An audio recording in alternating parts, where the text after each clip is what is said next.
ફતેપુરાની ખાનગી શાળામાં સરકારી સાધન સામગ્રીના કથિત ઉપયોગ અંગે તપાસની ઉઠીમાં।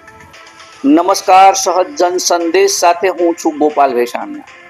દાહોદ જિલ્લાના ફતેપુરા તાલુકામાં આવેલી ટચ ધ લાઇટ ખાનગી શાળાને લઈને સરકારી શાળાઓ અને સરકારી શિક્ષણ યોજનાઓ હેઠળ ફાળવવામાં આવતી શૈક્ષણિક તથા રમતગમતની સાધન સામગ્રીના કથિત ઉપયોગ અંગે આક્ષેપો સામે આવ્યા છે।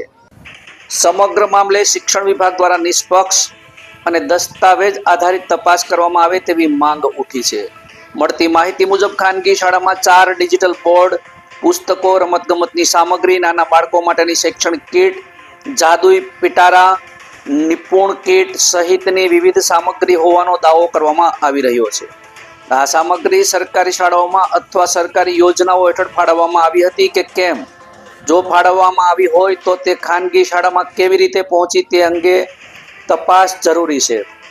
આ ઉપરાંત આરટી હેઠળ મળતી ફી ગ્રાન્ટ અંગે પણ ગંભીર આક્ષેપો કરવામાં આવ્યા છે। કેટલાક વિદ્યાર્થીઓ શાળામાં વાસ્તવિક રીતે હાજર ન હોવા છતાં રેકોર્ડમાં તેમની હાજરી દર્શાવી સરકારી ગ્રાન્ટ મેળવવામાં આવી હોવાના દાવા કરવામાં આવ્યા છે। જોકે આ આક્ષેપોની સત્યતા અંગે અંતિમ નિષ્કર્ષ સત્તાવાર રેકોર્ડ તપાસના આધારે જ આવી શકે।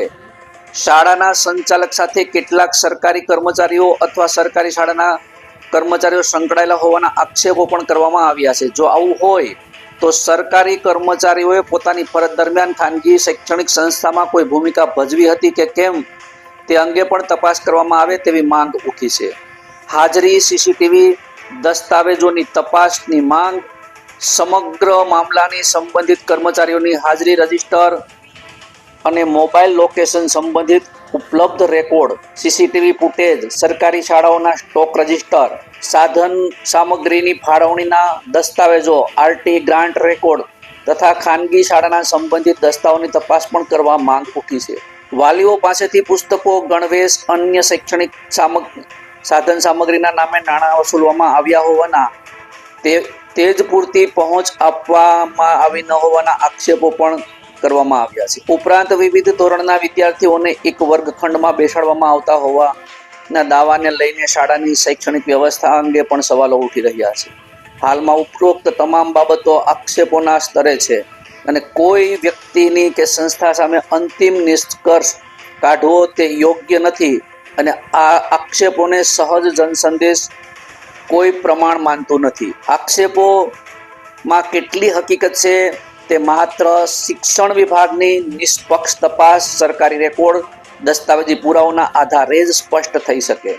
તેથી સમગ્ર મામલે શિક્ષણ વિભાગ દ્વારા તાત્કાલિક તપાસ હાથ ધરી સરકારી ખાનગી સાધનોની સામગ્રી ફાળવણીથી લઈને તેના સ્ટોક ઉપયોગ, આરટી ગ્રાન્ટ, વિદ્યાર્થીઓની હાજરી તથા સરકારી કર્મચારીઓની સંડોવણી સહિતના તમામ મુદ્દાઓની તપાસ કરવામાં આવે તેવી માંગ કરવામાં આવી છે। જો આ તપાસ દરમિયાન સરકારી સાધન સામગ્રીના દુરુપયોગની ખોટી માહિતીના આધારે સરકારી ગ્રાન્ટ મેળવવામાં અથવા સરકારી કર્મચારીઓ દ્વારા નિયમ ભંગ થયાનું સાબિત થાય તો જવાબદારો સામે કાયદા પ્રમાણે કાર્યવાહી કરવા માંગ ઉઠી છે।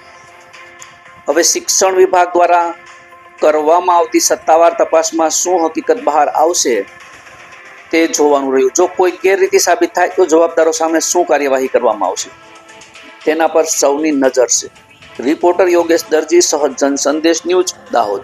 આજે જ્યારે અમને માહિતી મળી કે આ ટચ ધ લાઇટ ફતેપુરા આવેલી જે ખાનગી શાળા છે એ ખાનગી શાળાની અંદર સરકારી શાળાનું મટીરિયલ ઉપયોગ કરવામાં આવે છે ત્યારે અમે આ સ્થળ ઉપર હાજર થયા ત્યારે અમે અહીંના સ્થાનિક જે ડીઈઓ જે છે એને પહેલા જાણ કરી, ડીઓને જાણ કરી, અહીંનું જે સ્થાનિક તંત્ર છે એમાં ખાસ કરીને વહીવટી તંત્રમાં મામલતદારશ્રીને જાણ કરી, ત્યારબાદ જે પ્રશાસન તંત્ર છે અહીંના જે પીઆઈ જે છે એ પીઆઈને જાણ કરી। અત્યારે જોવા જઈએ તો પોલીસની ટીમ અહીંયા ઉપસ્થિત છે અને પોલીસની ટીમ છે એ તમામ માલ કબજે લેવા માટે અને પંચનામું કરે છે અને ત્યારબાદ જોવા જઈએ તો આ જે મુદ્દામાલ છે એ મુદ્દામાલ કબજે લેવામાં આવે એવી અમારી માંગણી છે।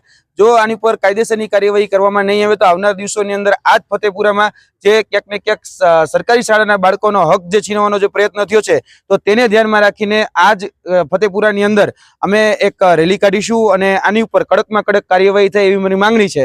જો માંગણી સ્વીકારવામાં નહીં આવે અને ખાસ કરીને આવડા મોટા હોદ્દાઓ સંભાળે છે, સંઘની અંદર મોટો હોદ્દો છે, જોવા જઈએ તો આચાર્ય ઓલરેડી સ્કૂલના છે, ક્લસ્ટર એટલે કે CRC છે, અને આ બધા જ હોદ્દેદારો આ સ્કૂલમાં આવીને જ્યારે બેસે છે ત્યારે એને બધી જ ખબર હોવા છતાં એની ઉપર પણ ખાતાકીય તપાસ થવી જોઈએ. એ આ અમારી માધ્યમથી માંગણી છે. જો ખાતાકીય તપાસ નહીં થાય તો આવનાર દિવસોની અંદર અમે PMO હોય, CMO હોય, એજ્યુકેશન મિનિસ્ટર દેશના હોય એ બધાને ફરિયાદ કરીશું અને આવનાર દિવસોની અંદર ફતેપુરાના તમામ જે સામાન્ય નાગરિકો છે, જનતાઓ છે, એને સાથે લઈને આંદોલન કરવામાં આવશે. ફતેપુરા તાલુકા પ્રાથમિક શિક્ષણાધિકારી ગિરવરસિંહ પ્રવીણસિંહ પુવાર.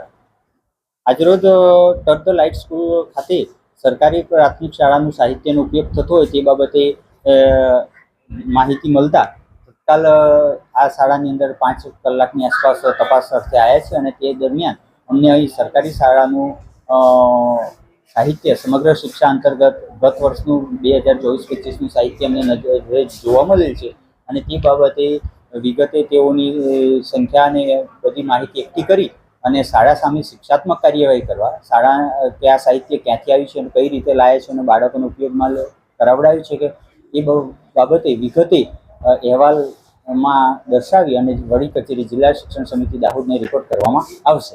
સાહિત્ય છે બીજું કશું મળ્યું છે? પ્રાથમિક દ્રષ્ટિએ હમણાં અમને